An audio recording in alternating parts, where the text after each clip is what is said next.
Let us see the next topic in this chapter.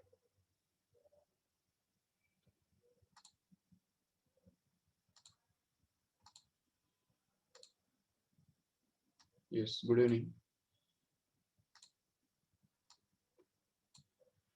चलो क्या देखा था हमने कल?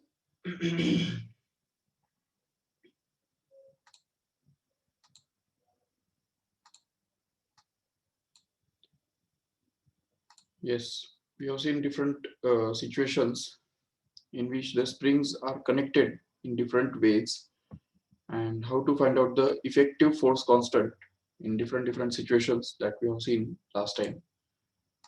And also this situation was remaining. So let us continue the same. What do you think? What should be happening here? Yes, relationship between the elasticity and string. ये पूछ रहे हो या बता रहे हो?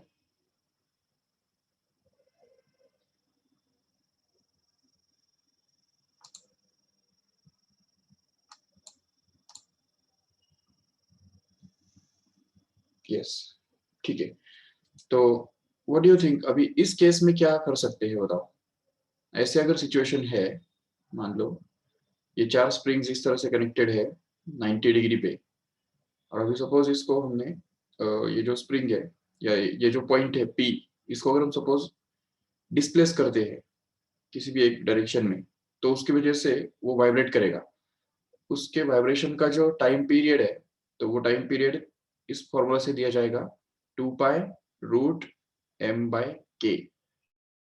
Has to be the k effective of all these four springs which are having the same force constant, that is k each. Okay, तो अगर हर एक का फोर्स कांस्टेंट k हमने मान लिया, तो ये चारों का इफेक्टिव फोर्स कांस्टेंट कितना होगा, कैसे निकालेंगे?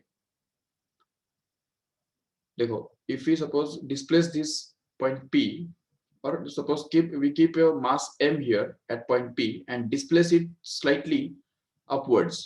Suppose इस तरफ अगर हम उसको डिस्प्लेस करते हैं, x इतने डिस्टेंस से अगर उसको डिस्प्लेस करते हैं, तो क्या होगा?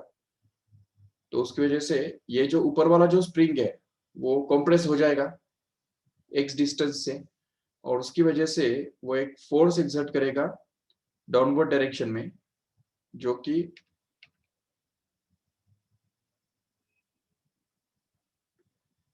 जो कि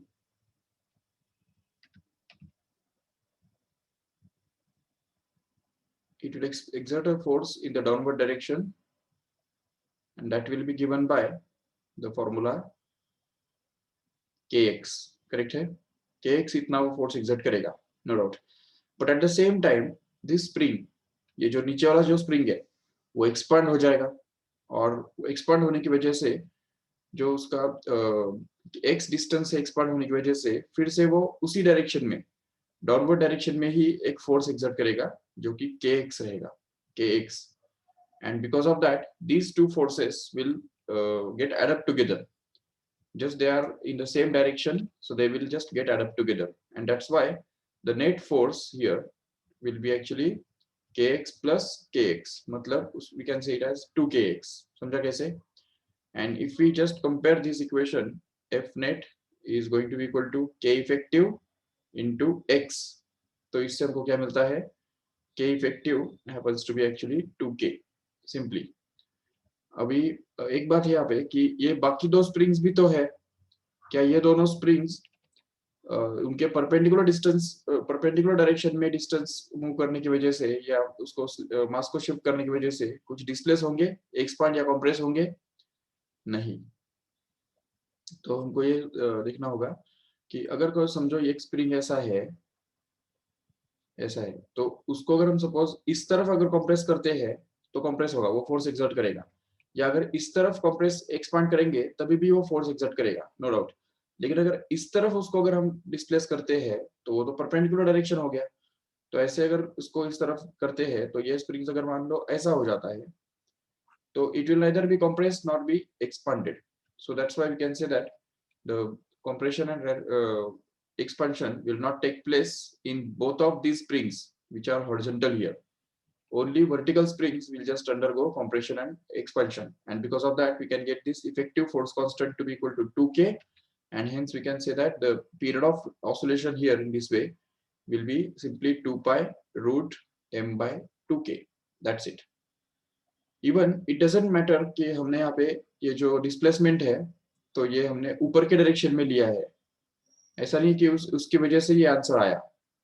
अगर हमने ये डिस्प्लेसमेंट दूसरे किसी डायरेक्शन में भी अगर लिया रहता, अगर मान लो हॉरिजॉन्टल डायरेक्शन में अगर इस पॉइंट पी को हम डिस्प्लेस करते हैं ऐसे, अगर इस पॉइंट पी को हम इस तरफ अगर डिस्प्लेस करते तो क्या होता x डिस्टेंस से, तो ये वाला जो स्प्रिंग है तो वो उसके ऊपर इस डायरेक्शन में फोर्स एक्सर्ट करता kx इतना, और ये वाला दूसरा जो स्प्रिंग है तो वो इसको इस डायरेक्शन में ही फोर्स एक्सर्ट करता kx के बराबर का, और ये दोनों जो स्प्रिंग्स है वर्टिकल वाले वो कुछ फोर्स एक्सर्ट करने के लिए कैपेबल नहीं रहते थे, तो इसलिए फिर से हमारे पास एफ नेट जो है वो kx प्लस kx मतलब 2kx आ जाता। ठीक है। Even if you have some doubt here, then we can also say that if suppose by chance ये जो पार्टिकल है p उसको अगर हम इस डायरेक्शन में अगर डिस्प्लेस करते हैं, मान लो कि इसको बाइसेक्टर के एंगल बाइसेक्टर के अलोंग अगर डिस्प्लेस करते हैं x इतने डिस्टेंस से, तो इसका इस तरफ डिस्प्लेस होना माना ये स्प्रिंग का इस तरफ x बाय रूट 2 इतने डिस्टेंस से कंप्रेस होने के बराबर है, करेक्ट है। और ये वाले स्प्रिंग का भी ऊपर वाला, ये जो ऊपर वाला स्प्रिंग है तो उसका भी x बाय रूट 2 इतने डिस्टेंस से कंप्रेस होने के बराबर है।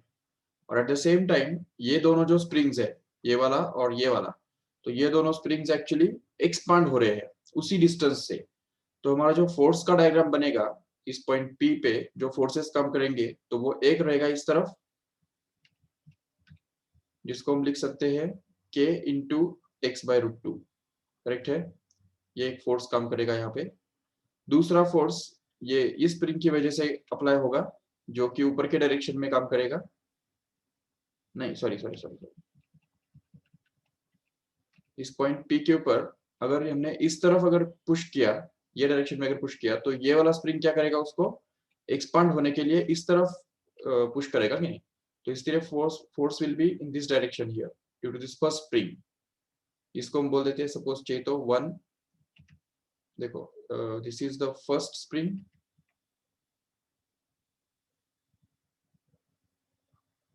first spring, second spring, third spring and fourth spring.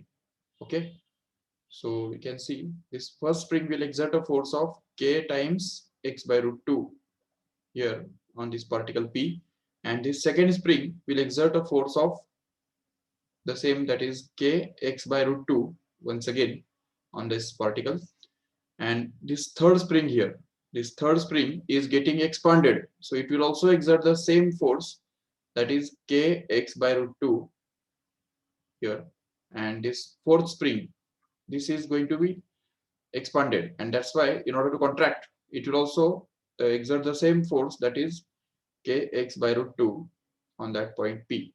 So we can combine all these forces and just land up into two forces only.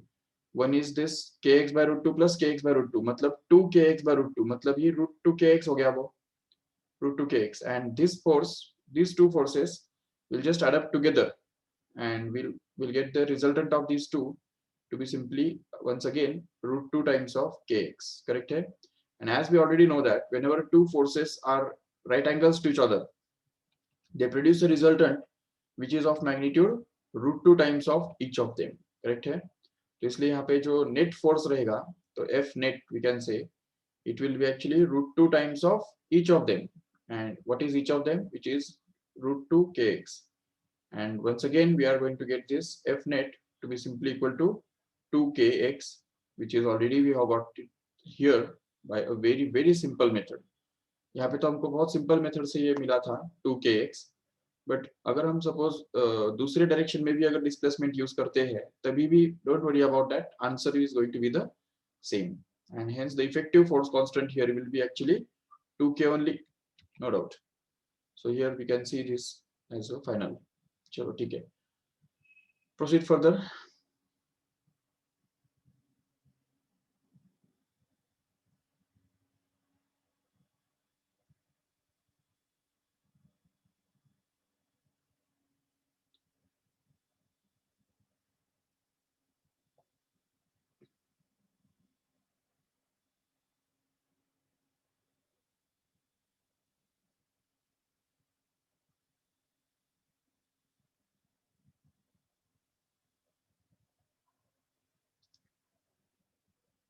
Okay, तो अभी देखो next topic here is about the whenever the two masses are connected to a single spring.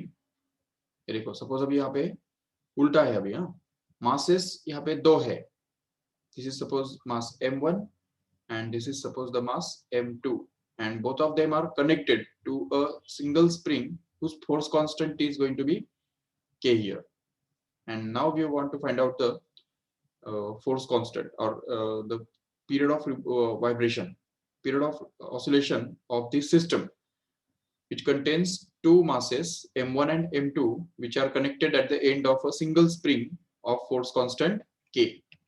Yes, now see कि इसमें एक बात याद रखो ठीक से कि जब हम ये स्प्रिंग को ऑसिलेट कराएंगे तो this both of this masses will be vibrating due to the internal force exerted by the spring on both of these masses, right? And already we have seen or already we know that the internal force never change the position of center of mass. Correct है? Center of mass का position कभी change नहीं होता है.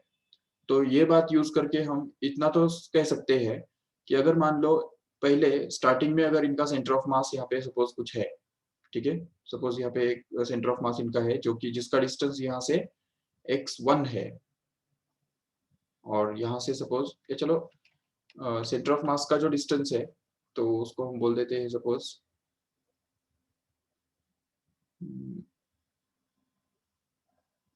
a1. a1 मतलब amplitude, and centre of mass of this second, नहीं centre of mass, okay चलो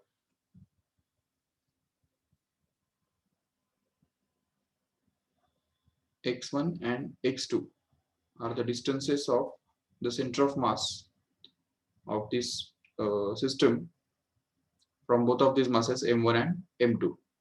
Then we already know that, and suppose that the total distance between these two is going to be suppose x. तो ये total distance जो है वो x है मान लेते हैं, ठीक है. तो अभी इसमें ये तो हम जानते हैं ऑलरेडी कि center of mass का जो property है, if you consider this center of mass at origin, then centre of मास का जो फॉर्मूला होता है तो वो होता है m1 x1 plus m2 x2 upon m1 plus m2. ये बनता है सेंटर ऑफ मास के coordinates, but in this case it is 0, and that's why we can say that m1 plus m2 अगर उस तरफ चला जाए तो यहाँ पे हमको मिलेगा m1 x1 is actually going to be equal to minus of m2 x2. ये तो हम समझ सकते हैं आराम से.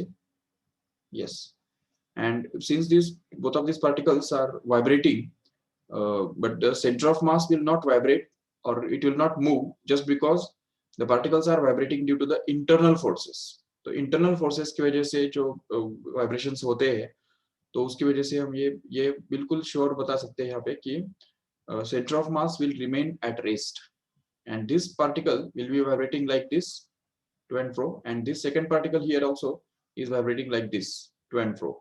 So both of these particles are vibrating on their own, but the center of mass is not changing. Center of mass is constant. तो ये हमको अच्छी तरह से याद रखना है. ओके, तो अभी अगर ये बात हम यूज करते हैं and suppose this minus sign जो है वो minus sign यहाँ पे already x1 is going to be negative, right? So if we consider this x1 to be negative here, so minus sign will appear here also, and we can just cancel this minus sign and we get this m1 x1 is equal to m2 x2. इससे हमको और एक बात पता चलती है कि if we consider the amplitude of this first motion as a1 and amplitude of second motion as a2, then we can say that this maximum displacement, amplitude मतलब क्या होता है, maximum displacement होता है, तो m1 a1 can also be supposed to be equal to m2a2 from this only. And also if we just differentiate this equation with respect to time, then we can get that m1 into dx1 by dt should be equal to m2 into dx2 by dt. And here we know that this dx by dt matlab hi velocity. So we can say that this will be m1 into v1, which is going to be equal to m2 into v2. तो ये भी इसमें से हमको मिल रहा है. और तीसरा अगर हम इसको और एक बार डिफरेंशिएट करते हैं, if we just differentiate this till further, then we can get this m1 constant out and dv1 by dt kept inside is equal to m2 into dv2 by dt, which is going to be the acceleration. So dv1 by dt matlab acceleration of the first particle, and this dv2 by dt stands for acceleration of the second particle. But acceleration we are not to denote it by a, but a double c. So we can say that this m1 into a double c1 is equal to m2 into a double c2. Okay, so this is the relationship between the accelerations. Yes. And as we know that the acceleration is given by, okay,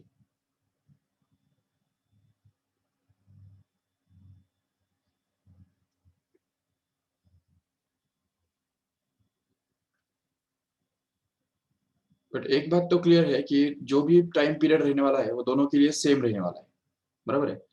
तो if we consider that omega is the angular velocity और angular frequency, तो this acceleration a1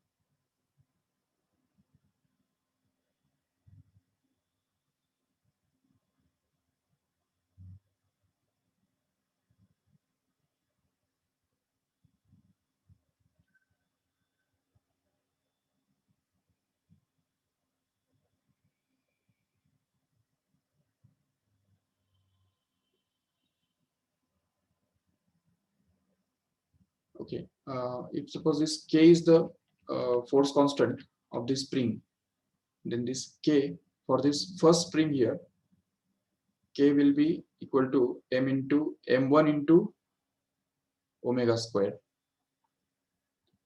And in the same way here,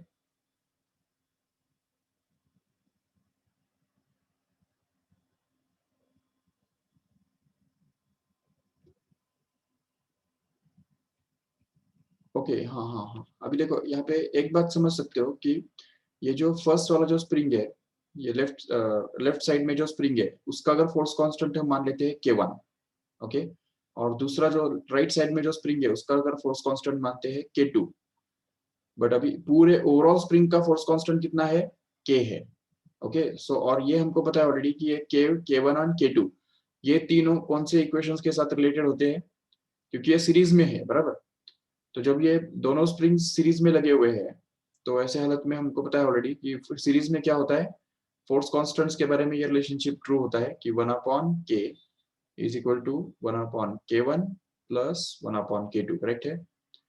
and at the same time k1 can be actually written to be equal to, और k1 m1 and omega इन दोनों तीनों के बीच में क्या relationship होगा, तो हम लिख सकते हैं कि omega square will actually be equal to k1, k by m होता है ना ओमेगा स्क्वायर, तो k1 बाय m1 ये रहेगा ओमेगा स्क्वायर, जिससे हमको मिलेगा k1 का value m1 into omega square, correct है. एट द सेम टाइम दूसरा ओमेगा स्क्वायर का ही वैल्यू k2 बाय m2 भी लिख सकते हैं, जिससे हमको मिलेगा m2 का वैल्यू जो कि k2 upon omega square, right. And now if we consider this k as a effective force constant, then this अगर सपोज ये दोनों मासेस जो है, इन दोनों मासेस के बदले अगर हमने एक ही मास अगर डाल दिया, एक ही मास अगर कंसीडर किया, तो वो मास जो है वो इस के और ओमेगा के साथ किस तरह से रिलेटेड होगा, तो हम बोल सकते हैं यहाँ पे कि same omega square must be actually equal to k by k by mu. Suppose this mu here is the effective mass of both of these masses combined together. So from this we can say that this mu must be equal to k upon, और sorry इसमें से हमको k निकालना था ना, तो just rearrange this equation slightly. देखो इसको हमको अरेंज कैसे करना है, जैसे हमने यहाँ पे किया कि k1 निकालने के लिए m1 को इधर भेज दिया, राइट. सो सेम वैसे ही हमको यहाँ पे k2 निकालने के लिए इस m2 को इस तरफ भेज देना है, जिससे हमको मिलेगा k2 is equal to m2 into omega square, right. And तीसरी बात कि यहाँ पे k जो है वो k इसमें से हमको मिलेगा mu into omega square. And now if we just replace all these values here in this formula, then we can get this 1 upon k, where k is going to be mu omega square, which is going to be actually equal to 1 upon k1, where 1 upon k1 is going to be m1 into omega square, plus here it is 1 upon k2, where k2 is going to be m2 into omega square. And now if we just cancel this omega square from all these three sides, so we get this 1 upon mu is equal to 1 upon m1 plus 1 upon m2, where if we just cross multiply here, then we can get this 1 upon mu to be simply equal to m2 plus m1 upon m1 m2, and also we can just reciprocal this both sides here and get this mu to be simplified as m1 m2 upon m1 plus m2, and then we can just use this value of mu to find out the period, क्योंकि यहाँ पे हमने already मिला हुआ है कि k is equal to mu into omega square. So we can say that this omega square will actually be equal to k by mu, and hence omega will actually be equal to root k by mu. And then we can say अच्छा omega equal to क्या होता है, तो omega अगर हमको मिल गया तो period क्या क्या मिलेगा हमको, period can be written to be simply,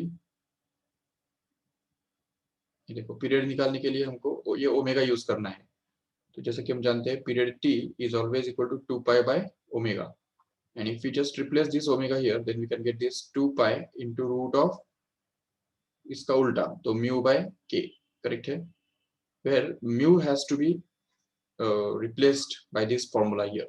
ये mu का वैल्यू हमको यहाँ पे रखना है, जिससे हमको मिलता है period which is going to be equal to 2 pi into root 1 upon k into this whole thing. So we can replace it by that and get this m1 m2 upon k times m1 plus m2, and this is nothing but actually the formula for the finding the period of oscillation of such a system. तो इस type के system का जो period of oscillation है तो वो हमको इस तरह से मिलता है, and you have to remember this formula. भले तुमको थोड़ा बहुत ये एक्सप्रेशन जो है या डेरिवेशन जो है वो थोड़ा बहुत अगर नहीं भी आएगा या भूल भी जाएंगे तो भी चलेगा, but you have to remember this formula correctly. Okay, so and this mu here, the concept of mu here is called as the reduced mass. Remember, reduced mass it's called. तो याद रखो ठीक से, और वो जो है तो वो यही रिलेशनशिप सेटिस्फाई करता है, 1 upon mu equal to 1 upon m1 plus 1 upon m2. If m1 and m2 are same, then mu will actually be simply m by 2. Just check, because if m1 m2 अगर same है तो 1 upon m plus 1 upon m क्या बनेगा, 2 upon m बनेगा, और 1 upon mu equal to 2 upon m मतलब ही mu equal to m by 2. So the reduced mass will just be half of each mass if both of these masses are same, and the reduced mass will be given by this formula if the both of these masses are not equal. अगर वो same नहीं है तो ये formula से हमको निकालने पड़ेंगे, नो डाउट. यस, कई बार ऐसे इस टाइप के भी क्वेश्चंस पूछे जाते हैं जिसके अंदर हमको एक सपोज इस तरह का प्लेटफॉर्म दिया हुआ रहता है. सपोज ये प्लेटफॉर्म है और ये प्लेटफॉर्म के ऊपर हमने एक बॉक्स रखा हुआ है, ठीक है, जिसका मास m है सपोज, और ये प्लेटफॉर्म ऊपर नीचे वाइब्रेट कर रहा है. The platform itself is vibrating up and down. Suppose this is its mean position, ये प्लेटफॉर्म का मीन पोजीशन है, और ये ऊपर यहाँ तक जा सकता है, ए उसका एम्पलीट्यूड है सपोज, और यहाँ तक नीचे तक वो जा सकता है, इधर यहाँ पे भी वो जा सकता है, ये भी डिस्टेंस ए ही है, ठीक है. तो नीचे ए और ऊपर ए, इतने डिस्टेंस तक वो जा सकता है. This is its mean position. Okay, we can call it as M P, ठीक है, mean position. And this is the top extreme position we can say, and this is going to be the bottom extreme position. Okay, तो देखो अभी यहाँ पे इन दोनों positions के बीच में जब वो वाइब्रेट करेगा ऊपर नीचे इस तरह से, तो प्लेटफॉर्म जब वाइब्रेट करेगा तो उसके साथ ये मास m भी तो वाइब्रेट करेगा जरूर. So this mass m will also be vibrating along with this platform. तो अगर ये प्लेटफॉर्म के साथ ये मास वाइब्रेट कर रहा है, तो देयर आर टू सिचुएशंस और to possibilities. One is that at the highest point the mass will just remain stick to the platform. Okay, and the second possibility is that at the highest point this mass will just fly up and just come down and jump here. तो ऐसा होता है कभी कभी, अगर मान लो एक body है या कोई भी एक चीज जो है वो अगर मैंने हाथ पे रख दिया, और मान लो कि ये सपोज एक बॉडी है, ठीक है, और इस बॉडी को अगर मैंने हाथ पे रख के, अगर ये माना प्लेटफॉर्म है, ठीक है, और ये प्लेटफॉर्म अगर वाइब्रेट कर रहा है ऊपर नीचे इस तरह से वाइब्रेट कर रहा है, तो जब तक मेरा फ्रीक्वेंसी कम है या एम्पलीट्यूड कम है, तब तक हम बोल सकते हैं यहाँ पे कि this body will just remain in contact with the platform, no doubt. But if you increase the frequency like this, तो अगर फ्रीक्वेंसी इंक्रीज करेंगे तो क्या होगा कि टॉप पॉइंट पे जाने के बाद ये बॉडी जो है वो लूज कर रहा है कॉन्टैक्ट, बराबर है. तो at the highest point the body will get an acceleration, and because of that the body will just get a velocity which is sufficient to jump and lose the contact with this platform or surface. तो इस surface के साथ contact lose कब होता है और इस surface के साथ वो body चिपक के कब रहता है, उसका condition हमको ढूंढ के निकालना है. Okay, we want to find out the condition for which the body will just lose the contact and remain in contact. तो वो किसके ऊपर डिपेंड करता है?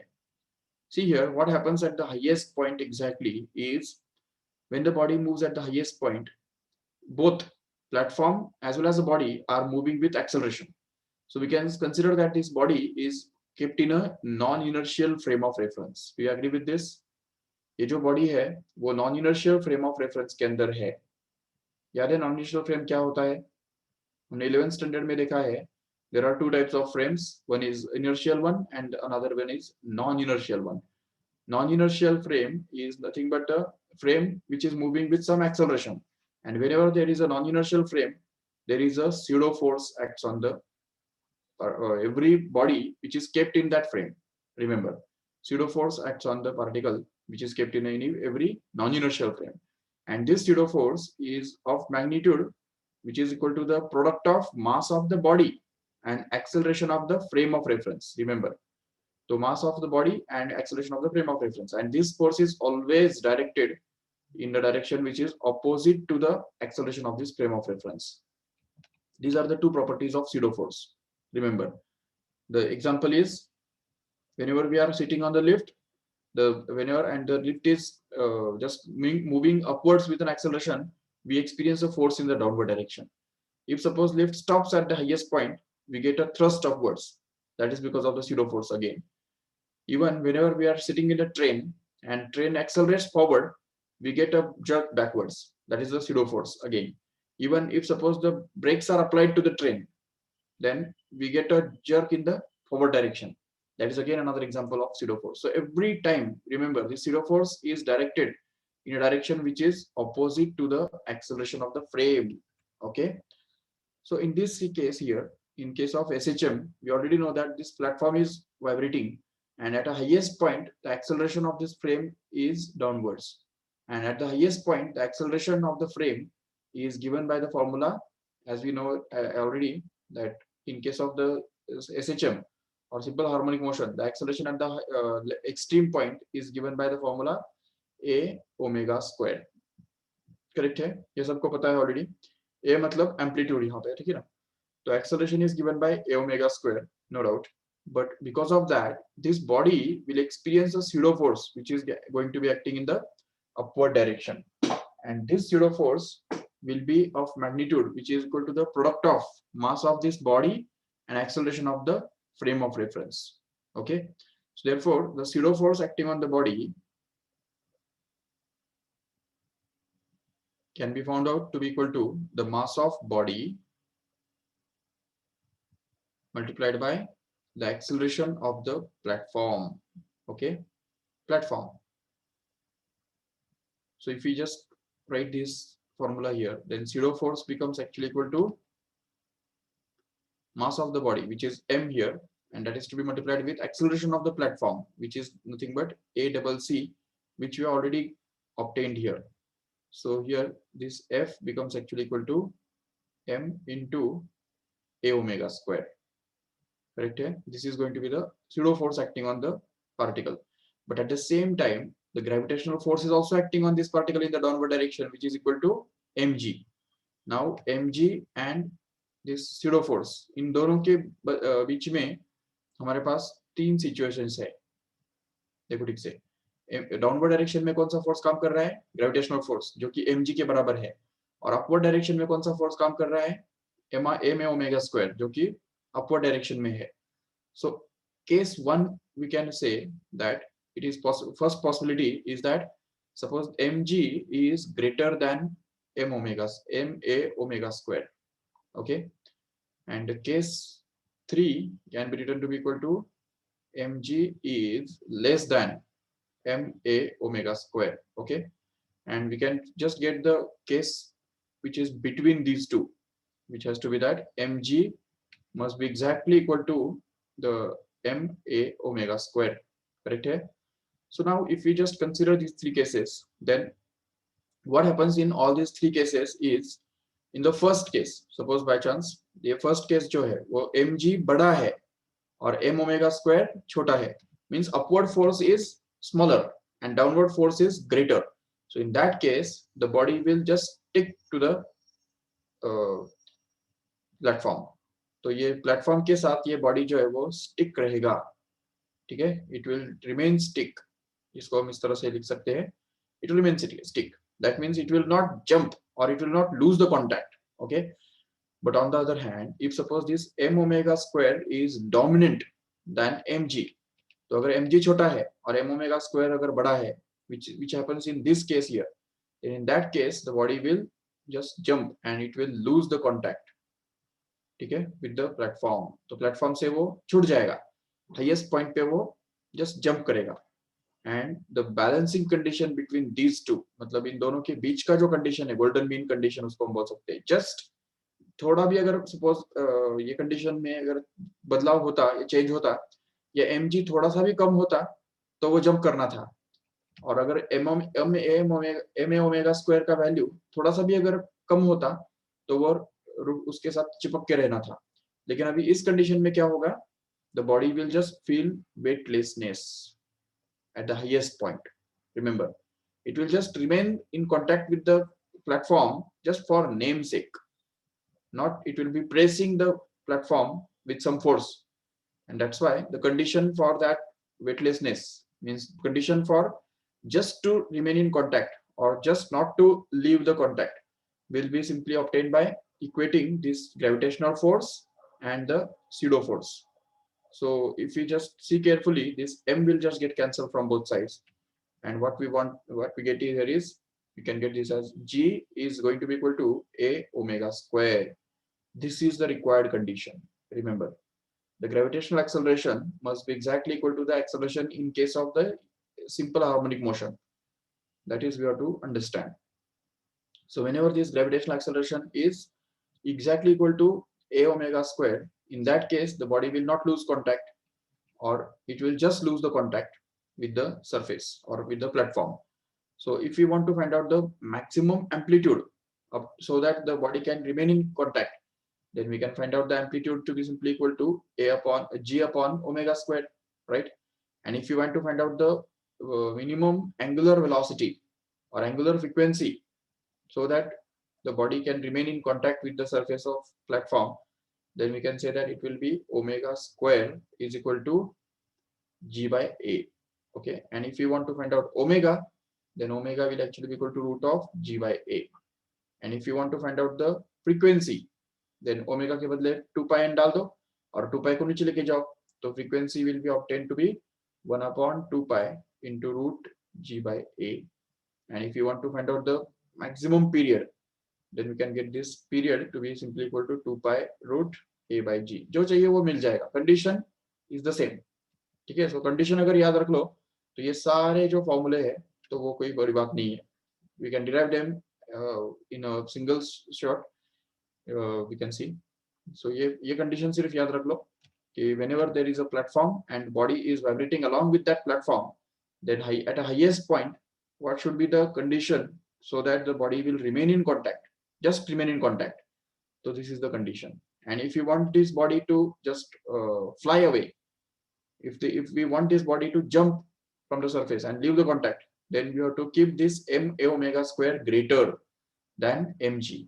And if you want this, if you want to make sure that the body just remains stick and just applies some force also on the surface or platform, then we have to be sure that this mg should be greater than this m a omega square here.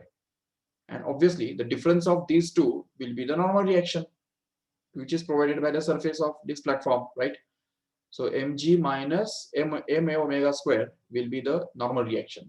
So अगर suppose ये mg बड़ा है m a omega square से, तो normal reaction will be given by this formula mg minus m a omega square, no doubt. And अगर suppose ये mg जो है वो अगर छोटा है m a omega square से तो वो तो jump करेगा, वो तो फिर तो normal reaction का सवाल ही नहीं पैदा होता. That would be negative. So this is the situation on which the numericals or MCQs are asked frequently. Remember it correctly. Yes, the next is about the concept of potential energy and kinetic energy. But I think it is a big topic actually. चलो ठीक है, इस lecture में हम सिर्फ phase के बारे में डिस्कस करके ये लेक्चर स्टॉप करते हैं. What do you mean by the phase of SHM? जैसा कि हमको पता है already, x is equal to a sin omega t plus alpha.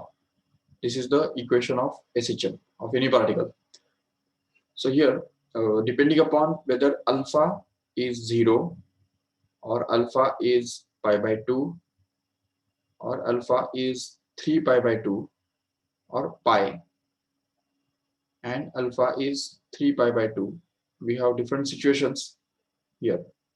So alpha अगर 0 है तो क्या होता है, पार्टिकल जो है वो मीन पोजीशन से स्टार्ट करता है. टाइम t इक्वल टू 0 पे ये पार्टिकल x इक्वल टू 0 होता है, याद रखो ठीक से, ठीक है ना. When alpha is 0, that means the particle starts from mean position. That means when time t is going to be 0, x is also equal to 0.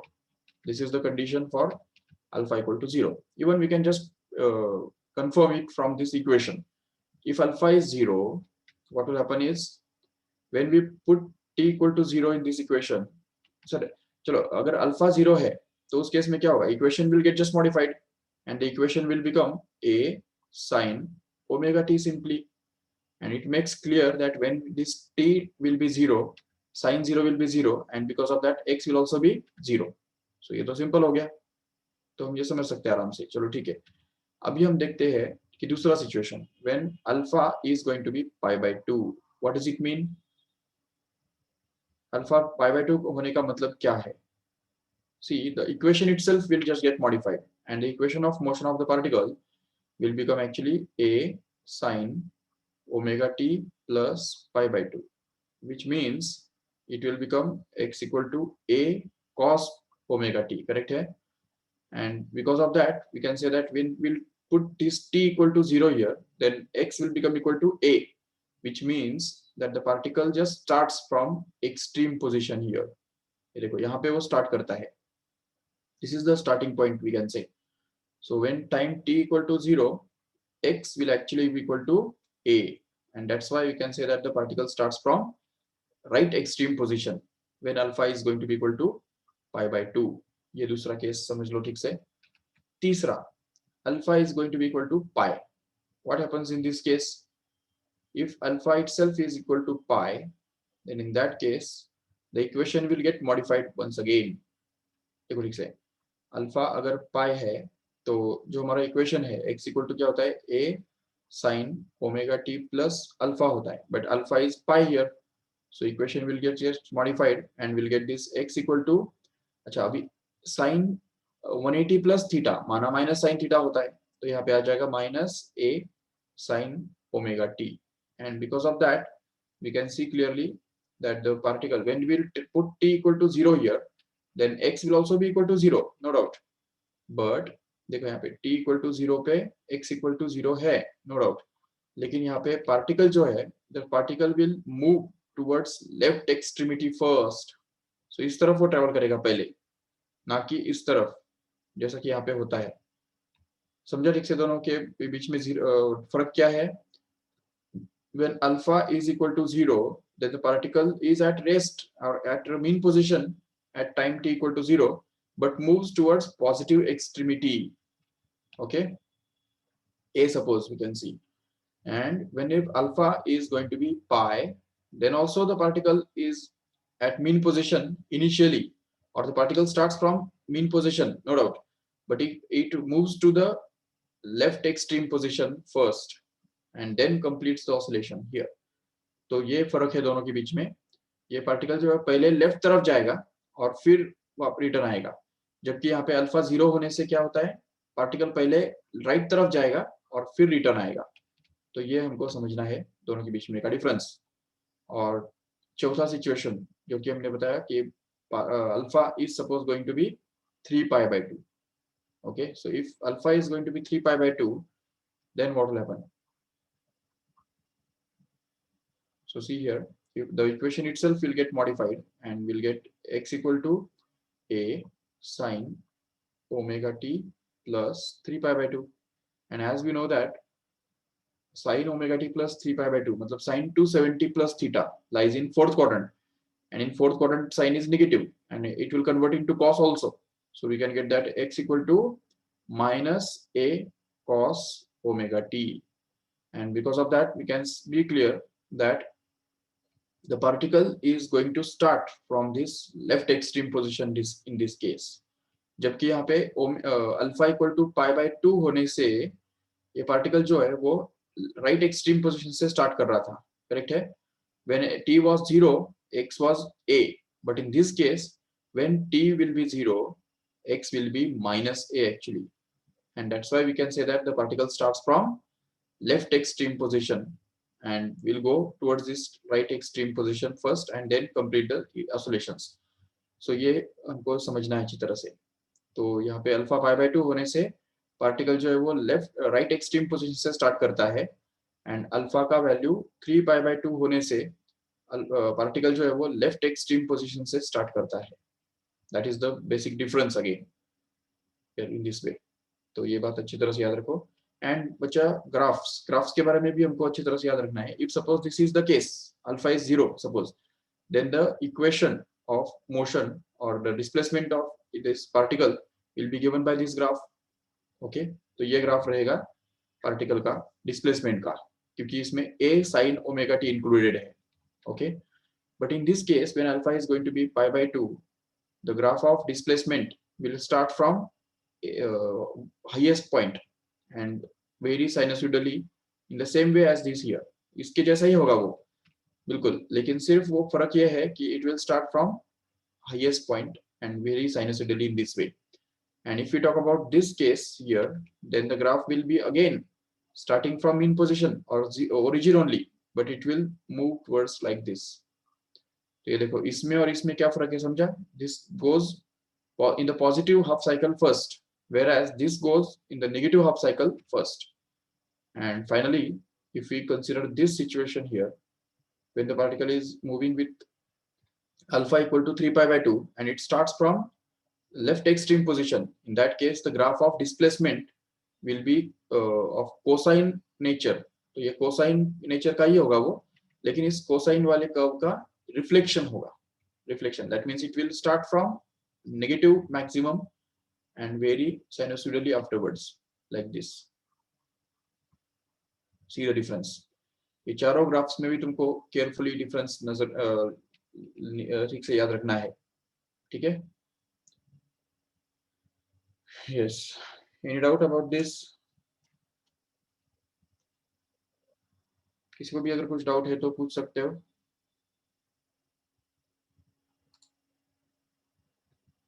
चलो ठीक है। सो आज के लेक्चर में हमने ये बेसिक कंसेप्ट कुछ देखे और काफी कंसेप्ट्स ऑसिलेशन के अंदर बाकी है, क्योंकि ऑसिलेशन एक्चुअली बहुत बड़ा चैप्टर है और थोड़ा डीप भी है, तो उसके अंदर एमसीक्यूज भी थोड़ा अच्छे से इंटरेस्टिंग पूछे जाते हैं, तो उसके लिए थोड़ा सा आपको बहुत सारा स्टडी करना पड़ेगा।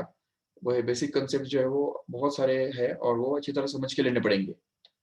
सो टाइम लगेगा थोड़ा, but be regular and be attentive so we can solve the MCQs later. चलो MCQs भी कल भी स्टार्ट नहीं होंगे, अभी भी ऑलमोस्ट एक 4 से 5 दिन तक थ्योरी चलेगा, ठीक है? थ्योरी हमको बहुत अच्छी तरह से परफेक्ट करना है। ये सारे जो फॉर्मूले हम अभी डिस्कस कर रहे हैं वो प्रॉपर लर्न करके रखो, याद करके रखो, एंड साइड बाय साइड अगर तुम्हारे पास कोई दूसरा MCQs का अगर बुक है तो उसमें से भी MCQs इस टाइप के सॉल्व करते रहो, डाउट्स निकाल के रखो, so that we can discuss them in the lectures. चलो ठीक है, so let us